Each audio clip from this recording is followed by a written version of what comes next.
Archival Assault is the latest delve coming in patch 11.2 Ghosts of Koresh, and trust me, it's got it all. Epic energy, stunning visuals, and a vibe that's hard to ignore. But what makes this delve stand out from the rest? Let's dive in.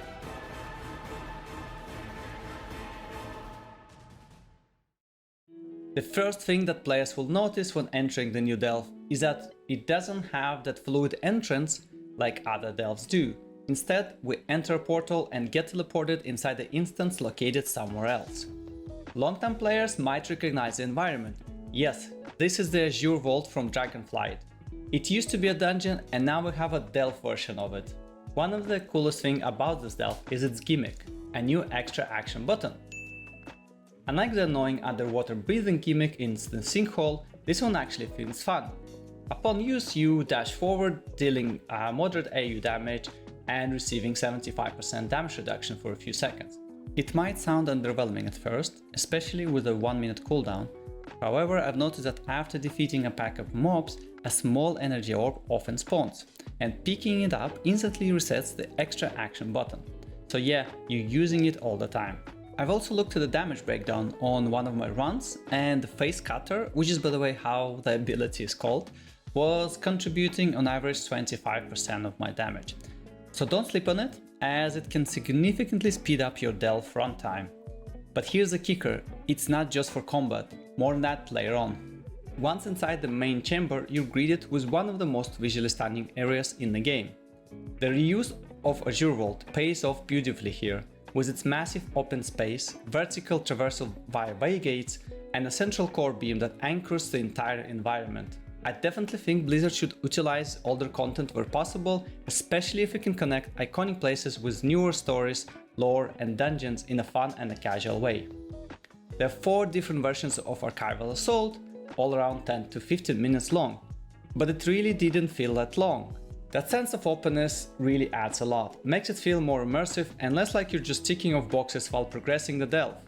Even if it's still a set path, the layout gives you that freedom vibe. Comparing to the original Azure Vault dungeon, where we would start at the top platform, then would have to clear a lot of side tunnels in a very linear way to descend lower, in the delve version, if you want to, let's say, explore the very bottom first, because you saw rare you haven't seen before and want to kill it, you can. Provided you clear the path to the way gates or have some sort of glide or slow fall ability. And here's the surprise. Blizzard finally added the kind of puzzle platforming experience delves were expected to have. A hidden feature of the extra action button is its ability to access previously unreachable areas. Up until this point, we've been traversing between platforms via the way gates. However, there are a few ledges that do not have a way gate we can use to access it. And here's where the extra ability comes in. Carefully standing on the edge and activating extra action button takes us all the way to the other side, allowing us to explore the secret pathways. And those additional areas are obviously not required to complete the delve. What it allows you to do is explore a bit more of the Azure Vault. Not all of it. I believe the starting area with the first boss room is missing, but what's more important, there are most definitely going to be hidden treasure chests required to complete delve achievements, so watch out for those. I have to give credit to the devs for such a smartly designed tool and for adding a whole extra layer to the gameplay that actually rewards curiosity. And to wrap this up, we're going to have a quick look at one of the boss fights in the new delve. There are a total of 3 different bosses, and the one I like the most is the Portal Master Halsan. Throughout the fight, 2 portals spawn far away from each other, and shortly after, Halsan casts a time bomb, which upon detonation sends a damaging wave outwards. Suffice to say, getting hit by it is going to hurt.